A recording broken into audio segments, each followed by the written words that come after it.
Now, I want you to understand that I have every car. Name a car, I have it. Name a car. Yeah, I have that. Every Ferrari, every Porsche thing. I have 52, I think, so far. I didn't have a Maserati MC20. I wanted to drive it. I wanted to test it. So here we are. I got one. I could have probably rented one, but other men would have already driven it. Feels gay. So I decided to just buy my own, brand new. It's got 9 kilometers on it. It's the first time I'm ever going to drive it. And if I don't like it, I'll just leave it on the drive forever to rust. So we're going to do a car review. We'll start with the key. Why don't they make keys cool? How easy would it be to make a cool key? Like, I've got a couple Koenigsegg's coming, 2 Jescos I bought.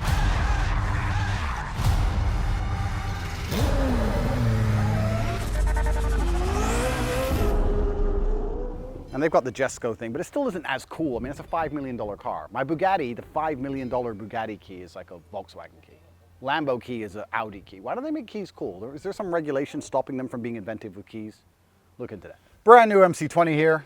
I've noticed the doors open up wider than my McLaren. I've got 765 there. I've got 4 765s. It's actually my favorite car. I think it's the fastest car. It's not the best car, but it's the fastest. A lot of people say, oh no, this is faster. I saw a drag race on this channel. Bollocks. Off the line has traction issues, but once the 765 is moving, it will piss on anything below Koenigsegg and Bugatti. It'll be any other car. Any Ferrari, any Porsche. I know, I have them all. And the doors on the McLaren seem to go up more than these. These seem to go out a bit more, which is fine. They weigh about the same. Handles made of fabric, that's nice. We've got a button here. What does this button do? Nothing. Interesting. Interesting nothing button. Great car review here. As you can see, I'm very well versed. 9 kilometers. Brand new MC20. You can see here it's got 9 kilometers on the clock. I think you're not supposed to drive it fast or drive it hard until you've done at least 500 kilometers. But I guess that's for broke people who give a shit. Because if it blows up, I don't care at all. I'll just buy another one. Doesn't matter. What is it? Chump change. What is it? 300, 400, 500, 600? Whatever. It's free. Paddles feel nice. I actually like that. They feel good. We're going to see how it all goes. So, key. Put that there. Start. Now this car has a race exhaust. We have a Caprista race exhaust already installed. So it sounds better than the normal MC20 would. First things first, I'm going to complain about. I don't like that the key doesn't have a specific place to go. It was a problem with the first Huracan, and then I bought the Huracan Evo, and they found a place for it to slot. On the 765, you can slot it somewhere as well, but this has no real place. I can put it here, but on corners, it's going to move around. I can put it here in the middle. It'll move around. I can put it in the cup holder. But I do think if you're going to make a car with keyless, you should make a nice key, something G, and you should have a G place to put it, to hold it. It just feels lazy. I don't know why car developers do that shit. That's that. Right. Here it's called me driver 1, which genuinely upset me. How do I change driver 1? Like I said, this is the first time I've ever been in this car ever. I don't have a clue. Screen off. Celio. Ah, this is the glass. So we have the glass at the top here, which can go from opaque and transparent. That's G. It's pretty cool. And if I press spider, I guess this is how I open it. No, that's the rear screen. Everything is on this touch screen from what I can see. And I'm not sure how much I like that. Everything on the screen is kind of annoying. I think it should have a few buttons for the simple stuff. Shouldn't have to do everything on a screen. The noise, hardtop open, okay. Yeah, meh. A little bit slower than the McLaren. Drive manual mode, reverse. We'll start with the roof up. Cruise control here, which we're not going to use. Once again, gay. Voice activation, which we're not going to use. Once again, gay.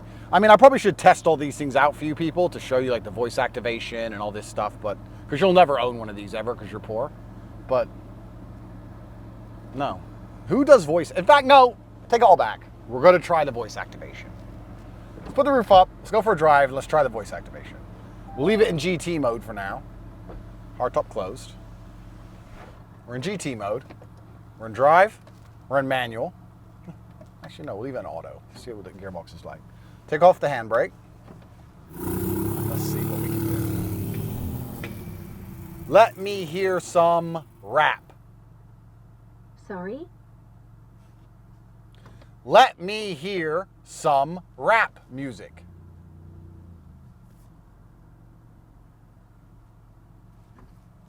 Turned on the DAB.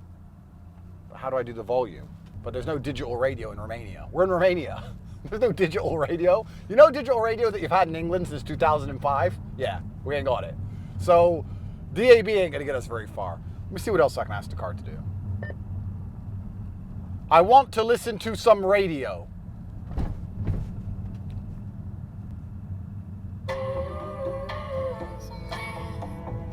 So are we build our hearts? Not bad. I mean, obviously the song's shit, but it did its job. So okay, the voice commands are not completely useless. It feels super soft. The steering's super light. It's in GT mode and it's in auto. The suspension feels soft. It literally feels like a Yaris. Not in a bad way. I guess when you have it in GT automatic, that's what you want. It feels completely like a normal car. It doesn't feel anything special about it really at all. Trip, compass, map. Hold the menu to close map. Okay. Yeah, trip, compass, map. And what about this side? Boost, torque. You got tire temperature sensors, which is nice. McLaren has that also, as you can tell if you have. Doesn't show the actual temperature like it does on McLaren, but it says if the tires are cold or hot. They're blue or cold. Tire pressures. So it's got all the basic shit that every car has. I'm gonna take it out of manual. I'm gonna take it out of automatic and put it in manual. The steering is a lot stiffer when you put it in sport. When it's in GT, it's really soft. For anyone out there who actually has supercars, I'll explain how it feels. Like, the steering's very similar to the Huracan in regards to when it's in Strada, it's very soft and super easy, and then when you put it in Corsa, it really stiffens up. It reminds me of the Huracan. It's exactly like that. As for the suspension, we've got it in sport now. We've got a few bumps to go over. We're in Romania where the roads are awful, so you feel every bump. So not only does this screen control your roof, your heated seats, your climate control, your radio, it also has your Apple CarPlay all on one screen. So if you think you're going to be just driving along, dealing with all those buttons, it's a nightmare. You need buttons for basic stuff. The roof should have a button. I shouldn't have to leave Apple CarPlay to deal with the roof. They have like shortcuts here at the top, I can already tell. Like this is supposed to be a shortcut to find the roof. But then how do I get back to Apple CarPlay? This is what I mean. I don't know how to go back. Yeah. Screen has too much on it. You can get used to it probably, but has too much on it. Let's see what the sound system sounds like. Who makes a sound system? Sonus Faber. Never heard of them. Probably trash.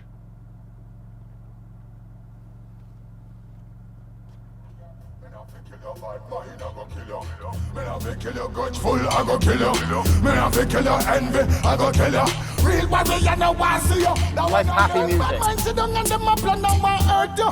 Make them know so you bless them can't curse you. Show you a lead them a try to reverse you. Number one, who know them can't first you. Never want the past of the church you. Expand the real warriors, them woulda dirt you. For the dirty iniquity where you work you. Mean say you make mama sacrifice. Adequate, I guess. But you know what? The Bugatti sound system was so bad, I had to put a custom system in my Bugatti. The sound system on a Bugatti is so bad, you have to put in a custom system. I had to upgrade my Bugatti sound system because music was, you couldn't even listen to it. That's how bad it was on a Bugatti.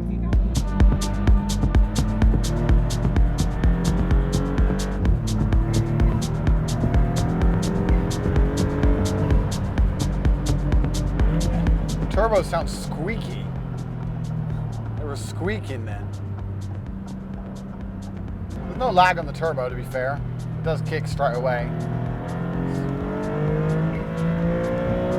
So all my cars are good for different things. If I had to race on a track, 765. If I had to drive across Europe, but the roads were really good, let's say through the Dolomites in Italy, 812.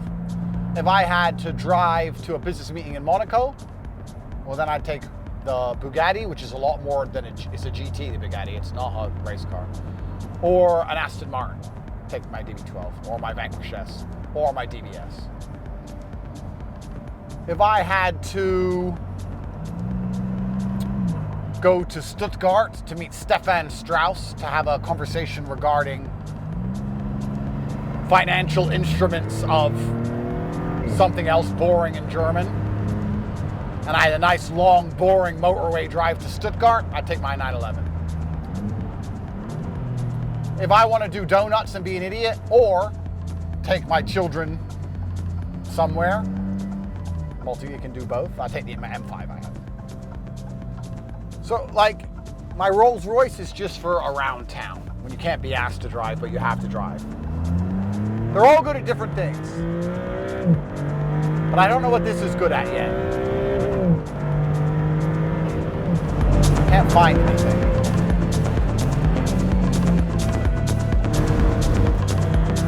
I'm very sure this doesn't have four-wheel steering, but it kind of feels a little bit like it has four-wheel steering a little bit when you turn into corners going quickly.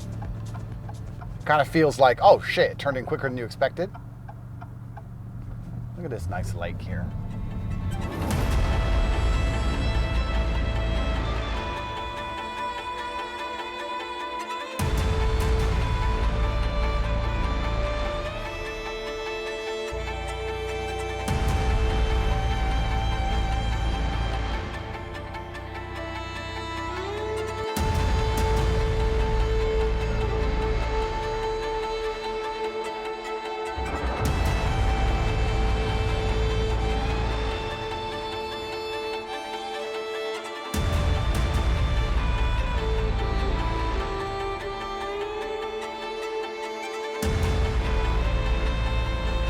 It looks nice, I guess. I don't even think it looks particularly beautiful, to be honest. I'm starting to get really bitter towards this car. I've gone from neutral to, nah, I don't like it. Now I've driven it, I just don't really like it very much. Positivity sells, they say. But, no, I'm not a fan. We're gonna try it out a little bit more. Try and convince myself I haven't wasted all my money. Let's see.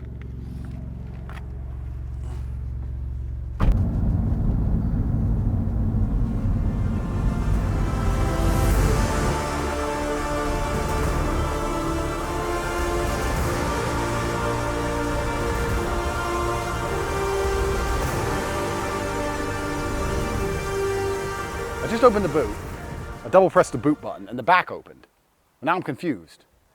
I thought the boot would be at the front, because I thought this was a mid-engine supercar.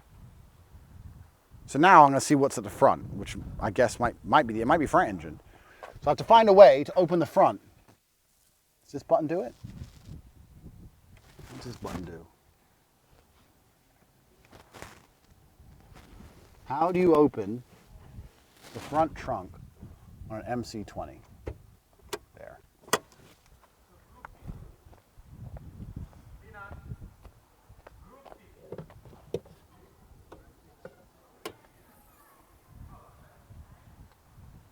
More boot. It's tiny though, like it's only this deep, so you can't put anything in it. So the engine, something must be underneath here. We have a tire kit and first aid kit. We're definitely gonna need this soon. They know we're about to blow this car up. Let's just hope the front isn't on fire so we can't get to this. So that's useless because it's about that deep. And then we have the boot at the back. Let me show you.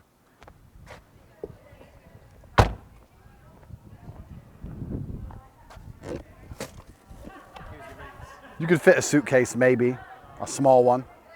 Better a duffel bag. Yeah, so if they're gonna make it GT-ish, it hasn't even got boot space. An 812 is a GT with a lot of boot space, which when you put it in race is a lot more aggressive than this anyway. You lose, Maserati. You lose. So it's been 2 weeks since I first tested the MC20. I put a body kit on it and I've upgraded it. It looks a million times better. I feel like when you drive a car and you give it a review, you really need a bit more time than a couple hours to give an overall feeling for it. First impressions count, of course. But I can't remember exactly what I said and what I mentioned and what I didn't. So we're gonna kind of start again. And I feel like I haven't been completely fair to the car because I've yet to put it in Corsa race mode. Because I want it in race mode with the best suspension and gearbox and exhaust, etc. But I want to keep the ESC on. But for some reason in this car, if you put it in Corsa, you have to lose the ESC, which is fine. I can turn the ESC off and drive without it. But in other cars, if you put it in track or race, you don't have to automatically turn off all of your electronic stability controls, etc. But this car, you seem to. So we're going to drive it in Corsa mode, which you have to hold down on the button to get to change. We have no electronic stability control. So see how that works out.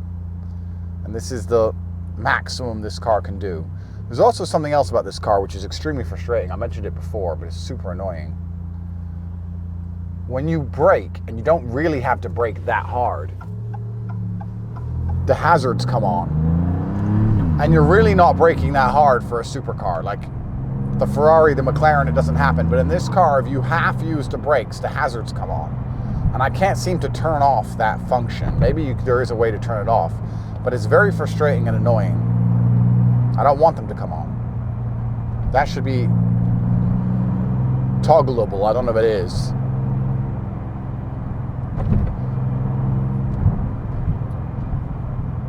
This is the hardest car. I gave it a hard time. It just feels a bit... Was I too mean? I don't think I was. I think I'm a fair, nice man. It just feels a bit soft. Brakes feel a bit soft. Gearbox feels a bit soft. Looks gorgeous. Looks amazing.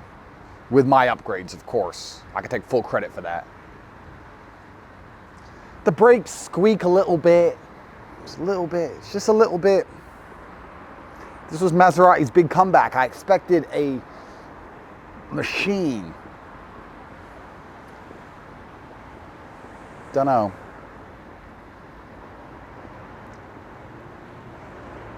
Maybe I'm a drama, maybe I'm a diva, maybe I'm hard to impress, I'm not sure.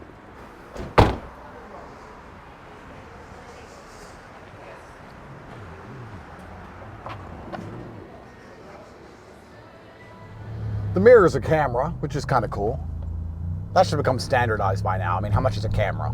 $10. They should install cameras on all of them. The mirror being a camera is cool. I like that because all the supercars have terrible back visibility anyway, including this one. So I don't know why they don't just make that standardized across all supercars. So that's something positive going for the car. Let's speak about the good things. Looks amazing. Mirror's a camera. Is that it? Has a glove box, but it's tiny, but at least it has one. It's trying. Pretty easy to get in and out of. Pretty spacious cabin, I guess, overall. It just doesn't excite me to drive for some reason.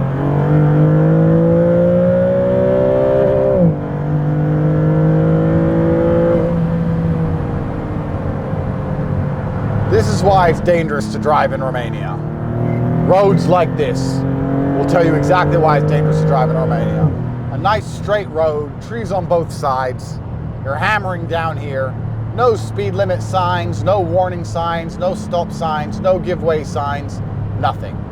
You're just driving along, and all of a sudden, it interjects with oncoming traffic out of nowhere.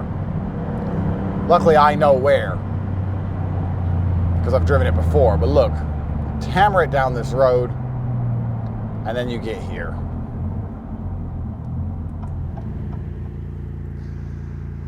So you have oncoming traffic here. No giveaway sign here, nothing. You keep hammering it down this road, 250 kilometers per hour. You end up hitting this railroad track, which of course you don't see coming, too fast. And you come, and the cars come from here on the right, and they sideswipe you, and you die. In fact, they even put a Jesus statue here, just to try and hope you stand a chance. Typical Romania. I think you're supposed to give way here, but nobody does. They just come around the bend and keep going, because to them they feel like it's their road, and here you feel like it's your road. But there's a whole bunch of crashes here. I've seen them before, where people keep going too fast down this road and something comes out this way. She is a beautiful car. I'll give it to her. She's good looking. She is good looking. Good looking, just rubbish in bed. One of them. People ask me why I buy cars I've never tested and that I probably won't like. And I want to state this without arrogance.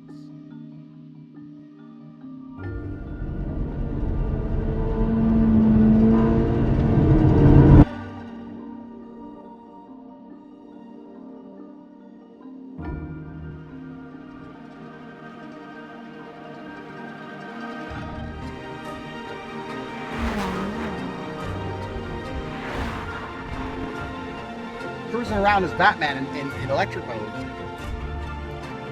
This is actually I'm very surprised I like this.